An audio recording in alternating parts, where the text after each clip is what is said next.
Halo, bagaimana kabar Anda hari ini? Senang sekali kita berjumpa lagi dalam Berita Palembang bersama saya Rusdi Maulana. Kami akan menghadirkan sejumlah informasi menarik untuk Anda dan berikut informasi utamanya.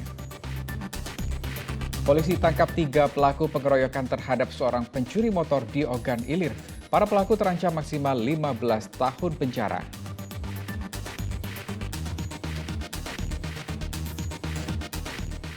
Warga Jalan Panca Usaha Kota Palembang meninggikan lantai rumah karena banjir selalu datang setiap hujan deras.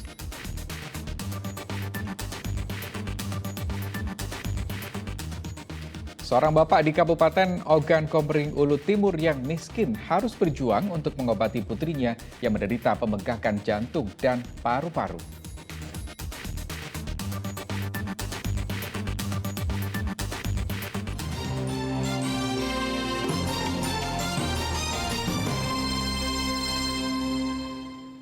Mengawali informasi hari ini, polisi menangkap 3 tersangka pengeroyokan seorang pencuri motor di Ogan Ilir. Salah satu tersangka merupakan pemilik motor yang sempat dicuri. 3 tersangka pengeroyokan seorang pencuri motor digelandang ke Polres Ogan Ilir. Korban tewas dianiaya oleh ketiga pelaku. Salah satu tersangka merupakan pemilik motor yang sempat dicuri. Terungkapnya kasus ini usai polisi memeriksa 7 saksi. Rekaman video pengeroyokan yang viral di media sosial turut jadi petunjuk polisi. Ketiga tersangka diduga memiliki peran berbeda. Dari penangkapan mereka, polisi menyita barang bukti 4 balok kayu, pakaian korban, 6 rekaman video pengeroyokan, motor yang dicuri korban, dan motor milik korban. Ketiga tersangka kini terancam maksimal 15 tahun penjara. Dan dia sudah mengakui sendiri bahwa yang bersangkutan memang ikut melakukan kegiatan pengeroyokan itu. Kemudian Oka Saputra bin Sulaiman, warga Tanjung Tambak, 32 tahun, yang melihat kejadian pengeroyokan. Kemudian Eke alias Eko bin Baharudin, 20 tahun, warga Tanjung Tambak Baru juga, yang menghentikan sepeda motor yang pertama kali, sehingga memberhentikan korban, sehingga korban. 3 pelaku pembunuhan sadis terhadap seorang aparatur sipil negara di Kabupaten Ogan Komering Ilir diringkus polisi. Ironisnya, ketika pelaku masih berstatus sebagai pelajar, diduga ketiga pelaku yang memiliki hubungan khusus dengan korban merasa sakit hati dan ingin menguasai harta korban. Petugas reskrim dari Polres Ogan Ilir menggerebek rumah RK di Desa Ketapang, Kecamatan Rantau Panjang, Kabupaten Ogan Ilir. RK merupakan salah satu pelaku pembunuhan sadis terhadap seorang aparatur sipil negara.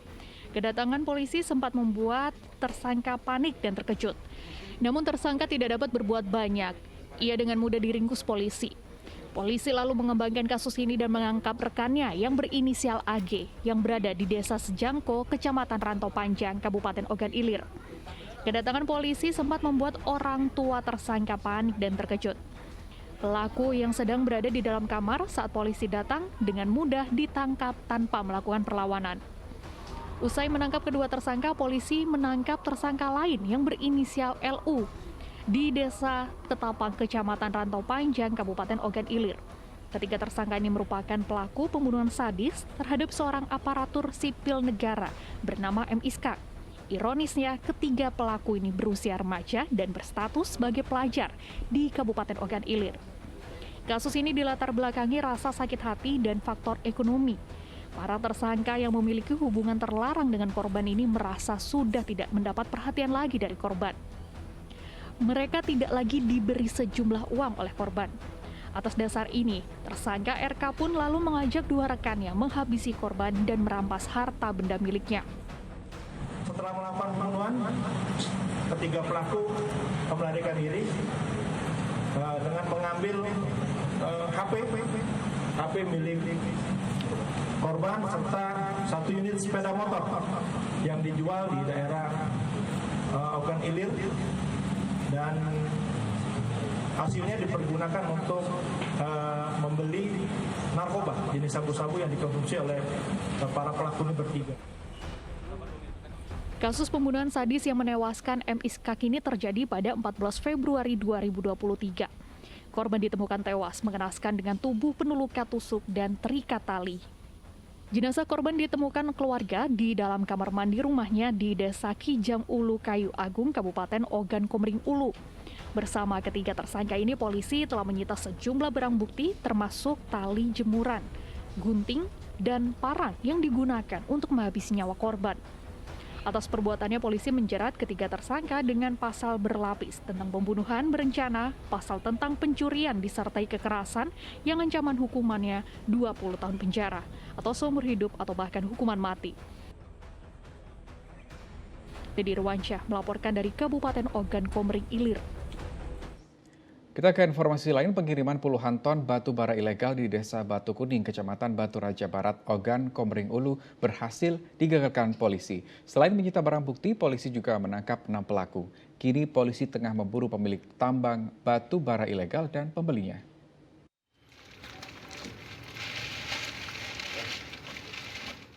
Berkat adanya laporan dari masyarakat, Ditreskrimsus Polda Sumatera Selatan menggagalkan pengiriman batu bara ilegal di jalan lintas Sumatera, tepatnya di Desa Batu Kuning, Kecamatan Batu Raja Barat, Kabupaten Ogan Komering Ulu. Selain menangkap 6 pelaku, polisi turut menyita 98 ton batu bara yang diambil pelaku dari tambang batu bara ilegal di Kabupaten Muara Enim dan 4 unit mobil yang digunakan pelaku untuk mengangkut batu bara. Puluhan ton batu bara diketahui akan dikirim ke wilayah Lampung. Dari ke-6 pelaku, 5 diantaranya warga Lampung dan 1 pelaku merupakan warga Jember, Jawa Timur. Penambangan ilegal atau penambangan rakyat yang tanpa izin usaha di Kabupaten Muara Enim untuk dibawa ke tempat pemesanan, yaitu di Lampung. Belum berhasil sampai ke tempat tujuan, sudah kita amankan. Untuk barang bukti yang diamankan ada 4 kendaraan, berikut identitas dan handphone milik si para pelaku. Salah satu pelaku yang merupakan sopir truk mengaku tidak mengetahui jika muatan batu bara yang diangkut merupakan hasil tambang ilegal. Pertama kali saya ditelepon dengan atasan saya disuruh muat batu bara di Tanjung. Kemudian setelah sampai di Tanjung, saya langsung disuruh muat. Setelah muat, saya langsung dikasih surat pengantar untuk langsung ke Lampung, menuju Lampung. Sebelum sampai Lampung, di Batu Raja saya tertangkap. Ini kendaraan milik pribadi atau milik orang? Milik orang. Nggak tanya itu yang dibawa itu batu bara, ada izinnya atau tidak? Nggak tanya Pak, nggak tahu ya. Polisi saat ini masih mengejar pemilik tambang batu bara ilegal dan pembelinya. Atas perbuatannya, para pelaku dijerat dengan pasal 161 Undang-Undang Nomor 3 Tahun 2020 tentang pertambangan mineral dan batu bara. Pelaku terancam penjara 5 tahun dan denda 100 miliar rupiah. Yanuar Ihram melaporkan dari Kota Palembang. Warga di Jalan Panca Usaha Kota Palembang terpaksa meninggikan lantai agar air tidak masuk rumah saat banjir. Kawasan tersebut langganan banjir saat hujan deras. Hujan deras pada Minggu sore hingga Senin pagi mengakibatkan sejumlah wilayah di Kota Palembang kebanjiran, termasuk pemukiman warga Jalan Panca Usaha.